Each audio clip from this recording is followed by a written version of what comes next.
Assalamualaikum warahmatullahi wabarakatuh. Eh, Pada sesi kali ini, saya akan membawakan materi memahami peranan dalam menerapkan gamifikasi pada desain aplikasi. Sebelumnya, izinkan saya memperkenalkan diri dulu. Perkenalkan, nama saya Karimah Hirunisa Afatin, mahasiswa STIM IKM Bandung, program studi Sistem Informasi, dan sekarang sedang menempuh pendidikan studi independen di Visaya Academy Batch 6. Berikut juga ada LinkedIn, Instagram, dan YouTube saya. Selanjutnya, tujuan webinar ini yang pertama adalah memberikan pemahaman mengenai gamifikasi. Yang kedua adalah pentingnya gamifikasi pada desain aplikasi. Yang ketiga adalah contoh penerapan gamifikasi pada desain aplikasi. Dan yang terakhir adalah pemahaman psikologis penerapan gamifikasi. Sebelumnya, teman-teman ada yang udah tahu apa sih gamifikasi? Boleh tulis di kolom komen, di kolom chat ya.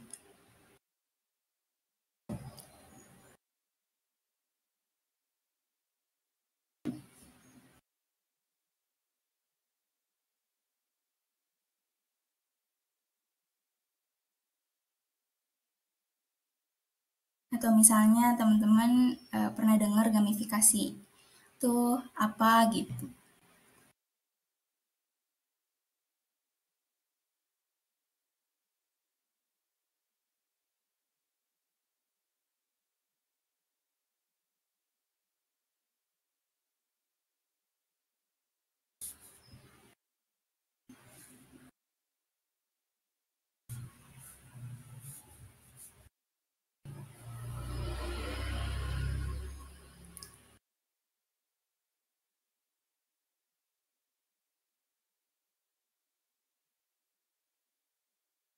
Oke, mungkin belum pada tahu ya.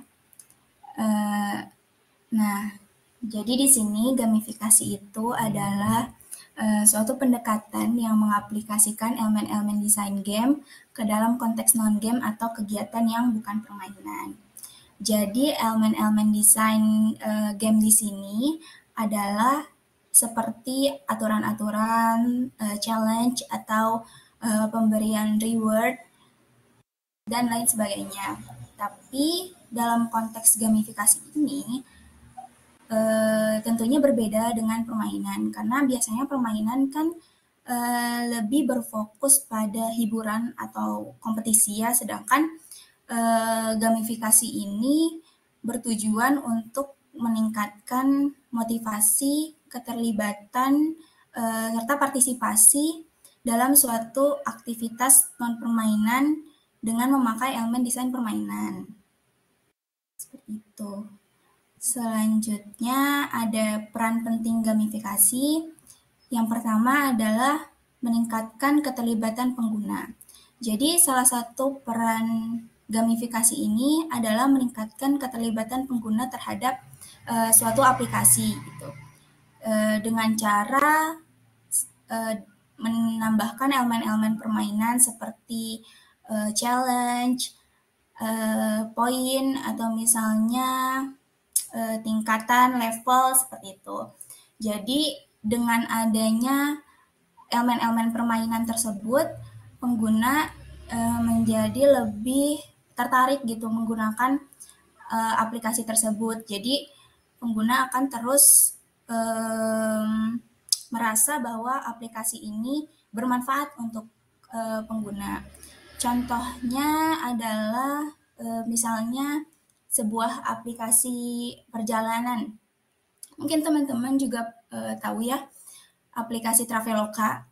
Nah, di aplikasi Traveloka itu juga menggunakan sistem gamifikasi di dalamnya, yaitu dengan cara sistem poin. Jadi di aplikasi Traveloka itu, ketika kita sudah selesai menggunakan aplikasinya, atau misalnya setelah selesai merorder di aplikasinya, maka kita akan mendapatkan poin. Nah, poin itu bisa digunakan untuk atau bisa ditukarkan menjadi voucher atau misalnya diskon-diskon lainnya. Jadi sehingga pengguna merasa bahwa ketika menggunakan aplikasi ini, mereka akan mendapatkan keuntungan lain selain misalnya mereka mendapatkan tiket yang mereka inginkan, mereka juga mendapatkan poin diskon atau misalnya yang bisa mereka tukarkan dalam bentuk voucher gitu. Selanjutnya, gamifikasi juga dapat memotivasi perilaku positif. Jadi sistem gamifikasi ini digunakan untuk merangsang perilaku positif atau kebiasaan yang pengguna inginkan. Misalnya dengan memberikan reward atau misalnya pengakuan kepada pengguna setelah pengguna berhasil mencapai tujuan tertentu, seperti misalnya selesai mengerjakan tugas atau challenge yang diberikan gitu. Contohnya adalah aplikasi kesehatan atau misalnya kebugaran yang menawarkan pengguna challenge per bulan. Misalnya pengguna harus berolahraga nih selama rutin 1 bulan. Nah, ketika pengguna sudah selesai untuk menyelesaikan challenge-nya, maka mereka akan mendapatkan voucher kupon atau produk kesehatan gitu, atau misalnya akses ke konten yang berbayar gitu. Jadi ini juga kan bisa memotivasi pengguna untuk menjaga kebiasaan kesehatan mereka gitu. Jadi mereka akan terus berolahraga dengan dengan tujuan selain kesehatan pun mereka bisa mendapatkan voucher tersebut gitu. Selanjutnya ada pengembangan keterampilan dan pembelajaran. Kalau ini sih dalam konteks pendidikan ya. Jadi gamifikasi juga dapat diterapkan dalam konteks pendidikan. Misalnya dengan memberikan penghargaan atau misalnya poin dalam suatu sistem pembelajaran gitu. Ini juga dapat mengembangkan keterampilan atau pengetahuan dengan cara yang lebih efektif gitu. Contoh, kita ambil contoh aplikasi Duolingo atau Kahoot gitu ya. Itu kan salah satu aplikasi yang menerapkan sistem gamifikasi juga. Karena di dalam aplikasi tersebut terdapat challenge atau poin gitu. Kalau misalnya teman-teman udah pernah menggunakan aplikasi Duolingo, itu dalam aplikasi tersebut sistemnya seperti game saja gitu. Kayak misalnya kita menjawab pertanyaan, tapi dalam si desain atau konsepnya pun sama persis seperti game. Terdapat level dan ketika kita sudah selesai menyelesaikan level tersebut, kita akan mendapatkan poin dan penghargaan dalam si sistemnya gitu. Selanjutnya ada peningkatan retensi pengguna. Gamifikasi juga dapat berperan untuk meningkatkan retensi pengguna dalam aplikasi. Jadi retensi ini adalah tingkat presentasi pengguna yang masih menggunakan aplikasi setelah pengguna selesai menginstal aplikasi tersebut. Jadi dengan menyertakan elemen-elemen permainan yang sudah dijelaskan sebelumnya, itu pun dapat meningkatkan tingkat keterlibatan dan pengguna akan cenderung tetap menggunakan platform tersebut dalam jangka waktu yang lebih lama. Mungkin kita bisa ambil contoh aplikasi Shopee. Mungkin teman-teman juga sudah pernah bertransaksi di Shopee dan mungkin sering menggunakan aplikasi tersebut ya dalam kehidupan sehari-hari. Dan teman-teman juga tahu kalau Shopee itu ada aktivitas yang bernama Shopee check-in ya, check-in. Nah, di check-in tersebut kan kita diminta untuk membuka aplikasinya setiap hari, sehingga Shopee pun akan memberikan poin ketika kita selesai check-in 1 minggu. Misalnya dalam 1 minggu tuh kita berhasil membuka aplikasi tersebut dan kita akan mendapatkan poin yang lebih banyak dibandingkan poin yang check-in perharinya. Nah, itu pun dapat meningkatkan retensi pengguna, sehingga pengguna akan lebih sering membuka aplikasi dan menggunakan aplikasi tersebut. Selanjutnya, yang kelima, ada mendorong kolaborasi dan interaksi sosial. Penerapan elemen permainan ini seperti fitur sosial dapat mendorong kolaborasi dan interaksi antar pengguna, sehingga pengguna dapat mendapatkan pengalaman pengguna dengan menciptakan lingkungan yang lebih sosial. Contohnya adalah sebuah aplikasi media sosial, misalnya memperkenalkan fitur kompetisi mingguan, di mana pengguna dapat bersaing untuk mendapatkan peringkat tertinggi untuk berinteraksi yang lebih lama. Sehingga ini pun dapat mendorong pengguna untuk berinteraksi lebih aktif dengan platform dan menjalin hubungan sosial yang lebih kuat dengan pengguna yang lainnya. Selanjutnya ada penyediaan umpan balik yang efektif. Gamifikasi ini pun dapat diterapkan untuk penyediaan umpan balik yang efektif, dikarenakan melalui reward, badge, atau tingkat pengguna mendapatkan umpan balik langsung terkait tindakan atau pencapaian mereka dan akan memotivasi mereka untuk terus berpartisipasi. Misalnya suatu aplikasi review restoran gitu ya, review restoran atau misalnya tempat gitu. Misalnya di dalam aplikasi tersebut menerapkan sistem gamifikasi berupa badge atau misalnya poin nih kepada orang-orang yang berhasil memberikan review atau misalnya informasi terkait restoran atau misalnya tempat lainnya gitu. Dengan demikian kan pengguna bisa mendapatkan review terkait kontribusi mereka dan mereka pun mendapatkan hadiah berupa poin dan badge, dan itu pun dapat memotivasi mereka untuk terus berpartisipasi memberikan review atau misalnya informasi yang bermanfaat bagi yang lainnya.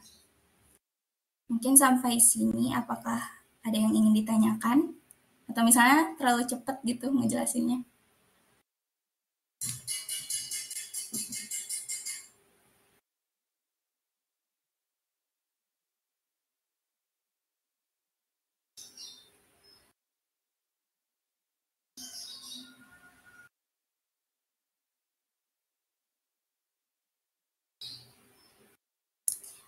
Mungkin belum ada ya, kita lanjut aja dulu.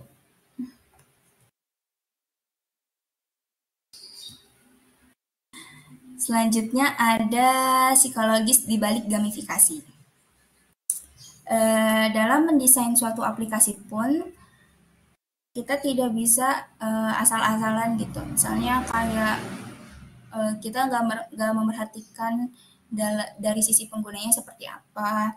Itu kan jadinya terkesan dapat membuat aplikasi tersebut terkesan buruk gitu di mata pengguna.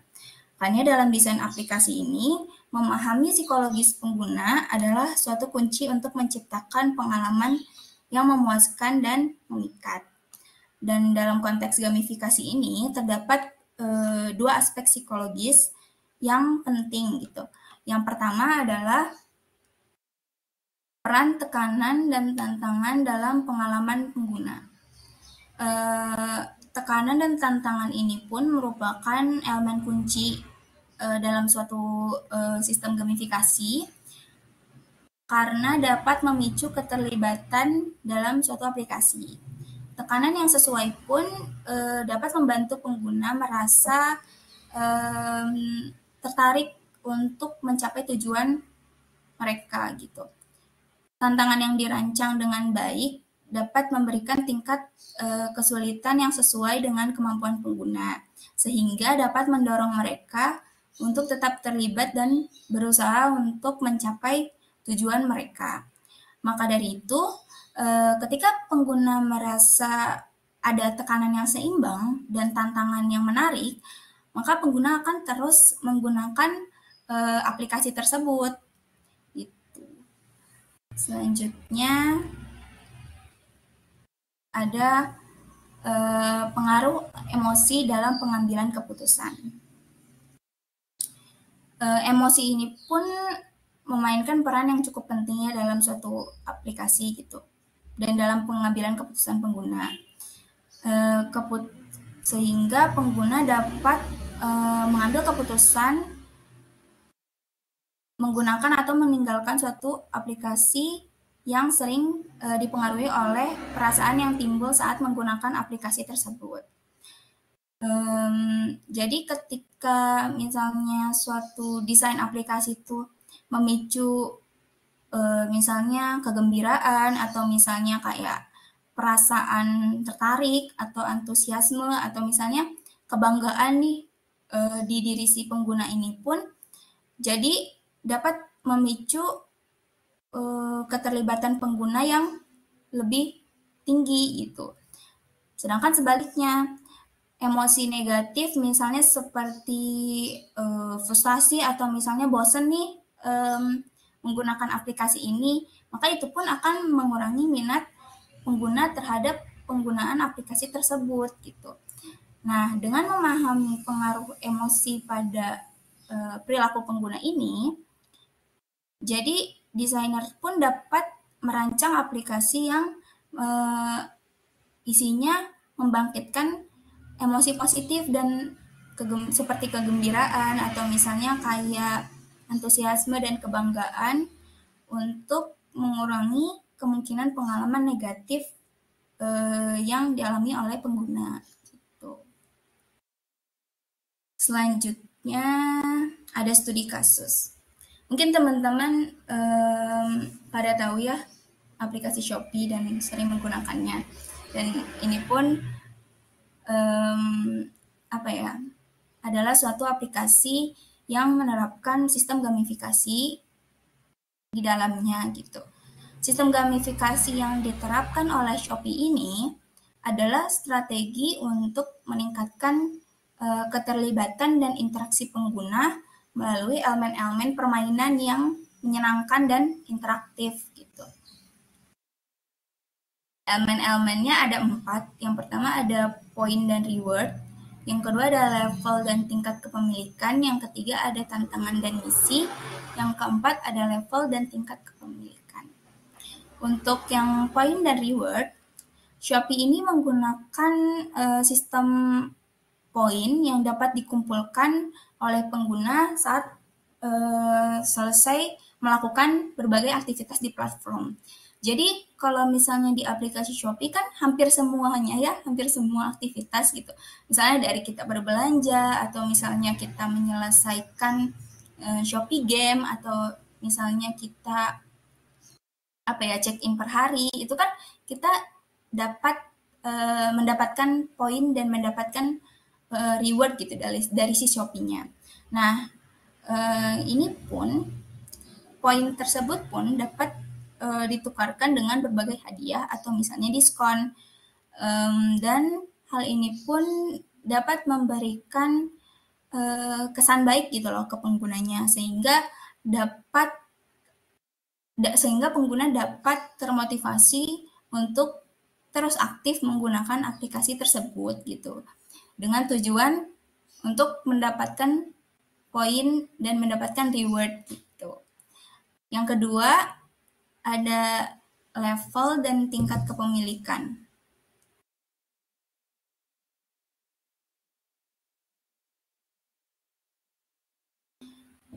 Dalam aplikasi Shopee ini, konsep level atau tingkatan digunakan untuk memberikan penghargaan kepada pengguna berdasarkan tingkat aktivitas atau pencapaian mereka. Di Shopee ini kan ada levelnya kayak misalnya level tertingginya kayak platinum atau misalnya silver gitu kan. Dan itu pun ada challenge-nya gitu untuk mendapatkan level tersebut gitu. Misalnya kita harus menyelesaikan berapa transaksi untuk mendapatkan level tertinggi gitu. Sehingga ini pun dapat membuat pengguna termotivasi gitu. Berarti aku harus belanja sekian untuk mendapatkan level itu gitu. Sedangkan di level itu pun pastinya kita akan mendapatkan diskon atau misalnya kayak keuntungan dan fasilitas jika kita berada di level tersebut gitu. Selanjutnya ada tantangan atau misi. Di dalam aplikasi Shopee ini terdapat tantangan atau misi tertentu yang diberikan kepada pengguna untuk mendapatkan poin dan hadiah. Seperti yang tadi baru dijelasin yang level dan tingkat kepemilikan ya. Jadi tantangan di sini tuh jadi si pengguna harus menyelesaikan berapa transaksi untuk masuk ke tingkat level yang selanjutnya. Sehingga tantangan ini pun dapat memotivasi pengguna juga untuk misalnya kayak memotivasi pengguna untuk terus berbelanja di aplikasi tersebut. Selanjutnya ini yang keempat tuh harusnya acara dan promosi berbasis permainan. Maaf belum diganti, lupa. Selanjutnya ada acara dan promosi berbasis permainan. Shopee ini seringkali mengadakan acara-acara khusus ya, atau misalnya event-event khusus gitu. Kita bisa ngambil contoh misalnya tanggal misalnya kayak 22, 44, atau misalnya kayak 12-12. Dan juga terdapat Shopee Games. Nah, Shopee Games ini pun bertujuan untuk meningkatkan partisipasi pengguna dalam berbagai permainan untuk memenangkan hadiah atau diskon eksklusif gitu dengan cara menyelesaikan permainan tersebut. Ini pun dapat menciptakan pengalaman berbelanja yang menyenangkan dan interaktif.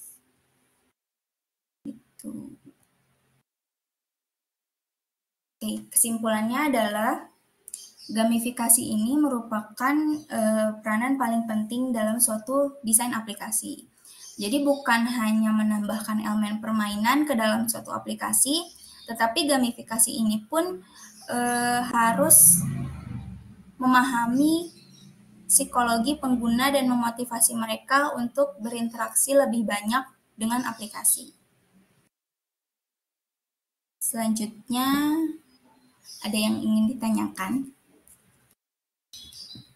Atau misalnya ada yang belum dimengerti gitu, atau kecepatan ngejelasinnya. Boleh ditulis di kolom chat ya.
Oke, ini ada pertanyaan.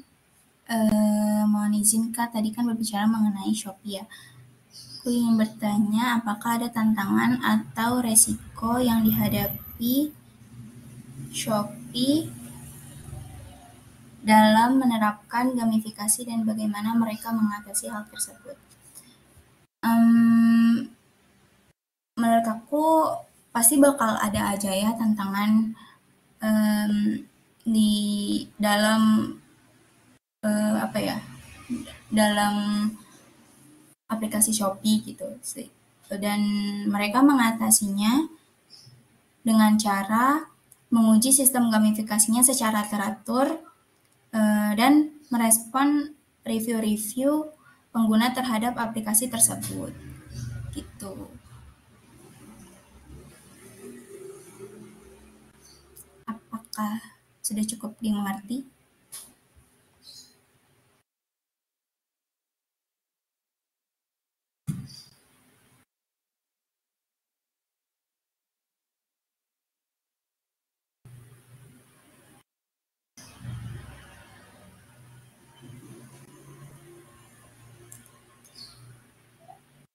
Oke, pertanyaan selanjutnya. Mohon izin bertanya, gimana cara Shopee memastikan kalau fitur gamifikasi mereka itu nggak cuma menarik, tapi juga membangun loyalitas pengguna. Untuk membangun loyalitas pengguna terhadap aplikasi Shopee ini, Shopee memastikan fitur gamifikasi ini memberikan hadiah yang cukup berharga gitu untuk penggunanya. Jadi apa ya? Jadi pengguna pun merasa aplikasi ini memberikan manfaat banyak manfaat gitu kepada si pengguna sehingga pengguna akan terus eh, merasa bahwa aplikasi ini akan terus dia pakai gitu di eh, kondisi sehari-hari gitu. Apakah sudah menjawab?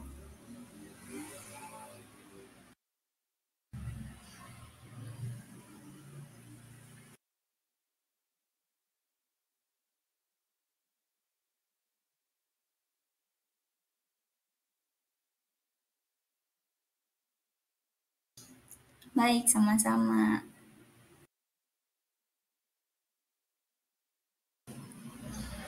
Selanjutnya ada pertanyaan, apa dampak dari penggunaan daily check-in dalam membangun kebiasaan pengguna? Seperti yang udah dijelasin ya, jadi daily check-in ini pun dampaknya emang bikin pengguna tuh terus-terusan setiap hari menggunakan aplikasi tersebut gitu. Untuk memeriksa kayak misalnya dia harus check in kan setiap hari untuk mendapatkan poin tertentu pun dan untuk meningkatkan level juga kan. Jadi hal ini pun dapat meningkatkan keterlibatan pengguna jangka panjang dengan aplikasi. Jadi daily check-in ini kan bikin pengguna apa ya membuka aplikasinya setiap hari kan, sehingga ketika membuka aplikasi tersebut mungkin bisa aja si pengguna tidak hanya daily check-in gitu, jadi ikut dulu scroll beranda, jadi kan mereka juga bisa bertransaksi setiap hari gitu. Jadi membangun kebiasaan pengguna untuk terus mendapatkan untuk terus menggunakan aplikasi tersebut gitu. Apakah sudah menjawab?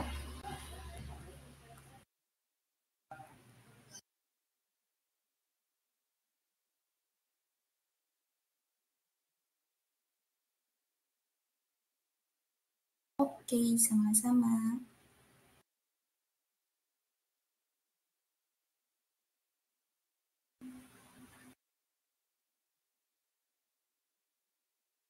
Untuk yang lainnya, apakah ada yang ingin ditanyakan?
Selanjutnya ada pertanyaan, apakah terdapat resiko negatif atau potensi penyalahgunaan dalam penggunaan gamifikasi terutama di Shopee? Kalau ada, bagaimana cara mengelolanya? Untuk resiko negatifnya, yang pertama itu mungkin membuat pengguna jadi boros ya. Jadi pengguna jadi pengen terus bertransaksi gitu. Yang selanjutnya adanya kecurangan dan manipulasi. Potensi manipulasi atau misalnya menipu sistem gamifikasi ini pun dapat mendapatkan keuntungan yang tidak pantas gitu. Seperti misalnya pengguna menggunakan bot atau misalnya skema lainnya. Dan cara mengelolanya yang untuk yang boros itu mungkin pengguna bisa menetapkan batasan kontrol ya. Atau misalnya contohnya pengguna bisa menonaktifkan notifikasi atau notifikasi Shopee-nya. Selanjutnya ada untuk yang kecurangan itu, Shopee menetapkan pemantauan atau misalnya penegakan kebijakan gitu.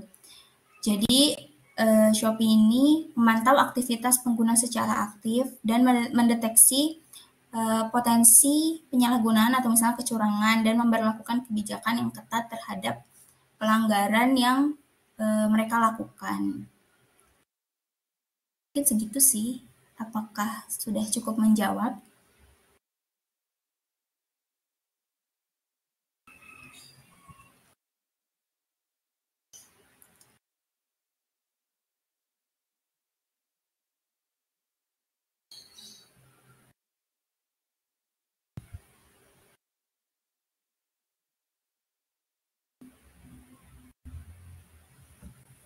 Oke, sama-sama.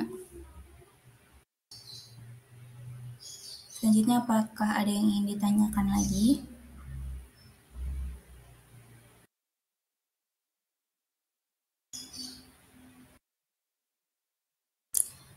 Kalau tidak ada, mungkin kita akhiri saja sesi webinar kali ini. Mungkin teman-teman yang bisa on cam untuk dokumentasi. Tapi kalau misalnya nggak bisa juga nggak apa-apa.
Baik, terima kasih buat teman-teman yang sudah hadir kali ini. Semoga pembelajarannya dapat bermanfaat untuk teman-teman semua. Kita akhiri saja sesi webinar kali ini. Wassalamualaikum warahmatullahi wabarakatuh. Terima kasih.